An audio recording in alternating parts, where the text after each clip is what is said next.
नितिशा जी, आपसे भी देखिए, मेरा सवाल यह है कि जब मंदिरों में ऐसी कोई घटना होती है तो क्या धर्माचार्यों की ये जो नैतिक जिम्मेदारी नहीं है कि वे प्रशासन से भव्यता और भीड़ जुटाने की होड़ छोड़ने को कहें?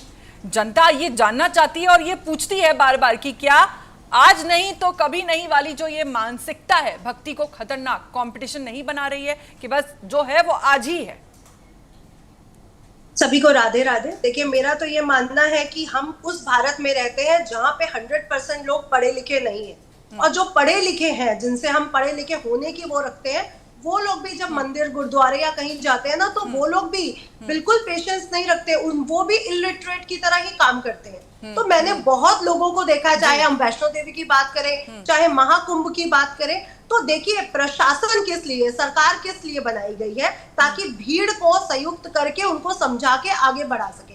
तो मैं यहाँ पे 50% गलती तो प्रशासन की ही मानती हूँ, क्योंकि प्रशासन को पहले से पता होना चाहिए कि कितनी भीड़ आने का अनुमान है। क्या प्रशासन कभी भी भीड़ आने का अनुमान लगा ही नहीं पाता? ना महाकुंभ में, ना उज्जैन में, ना किसी भी मंदिर में उसको कभी भी, उस प्रशासन को ये नहीं पता होता कि कितनी भीड़ आ सकती है।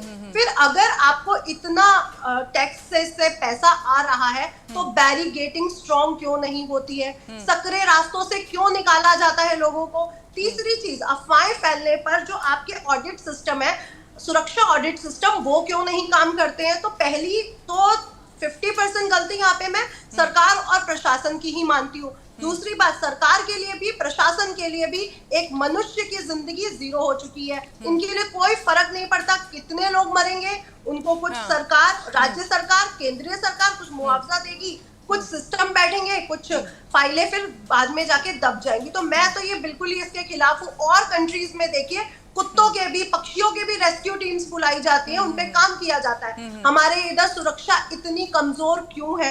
दूसरा, मैं धार्मिक गुरुओं से भी बोलूंगी कि जो आपके सुरक्षा कर्मी है, जो आपके साथ काम कर रहे होते हैं, सहकर्मी, उनको भी आप लोग तनख्वाहें देते हैं, उनको क्यों नहीं इस चीज के लिए पूरी तरह से समझाया जाता? उनको क्यों नहीं ट्रेनिंग दी जाती है कि पुलिस भी कितना काम करेगी, आपके पास भी इतना लोग हैं काम करने के लिए, उस भीड़ को समझाने के लिए, वो लोग क्यों नहीं काम करते हैं? तो यहाँ पे, और दूसरा जनता के लिए भी कहूंगी, क्योंकि जनता में पेशेंस नहीं है, ये हम लोग खुद जानते हैं, हम लोगों ने खुद देखा है। लेकिन मैंने ऐसे लोगों को देखा हुआ है कि जो पढ़े लिखे हैं, अच्छी अच्छी फैमिलीज से आते हैं, अच्छी अच्छी महंगी गाड़ियों से उतरते हैं, और उनके अंदर भी बिल्कुल भी शर्म नहीं होती है, जल्दी जाना है, पंडित जी को जल्दी से पैसे दिए कि मुझे दर्शन करा दीजिए।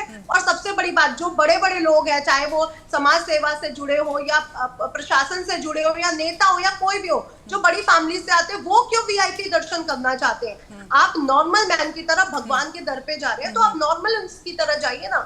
सबको एक बराबर कर दिया जाए और सबके साथ एक जैसा व्यवहार किया जाएगा, उस दिन आम जनता ये भगदड़ नहीं मचाएगी। और अफवाह के लिए भी ये ऐसे सिस्टम क्यों नहीं बनाए जाते और उन सिस्टम का लाभ क्यों नहीं उठाया जाता? आज देखिए, आप जो तिरुपति बालाजी में है, एआई वैज्ञानिक टीम से पूरे ड्रोन चलाए जाते हैं, सब पर नजर रखी जाती, इतना टैक्स जाता है भारत में, इतना टैक्स, उसके बावजूद भी मनुष्यों के लिए कुछ भी ऐसे सिस्टम्स बनाए ही नहीं जा रहे। और सबसे बड़ी बात जो मैं कहना चाहूंगी, आज 2014 में जो एनडीएमए की जो गाइडलाइन जारी की गई थी, आज वो गाइडलाइन जमीन पे क्यों नहीं उतारी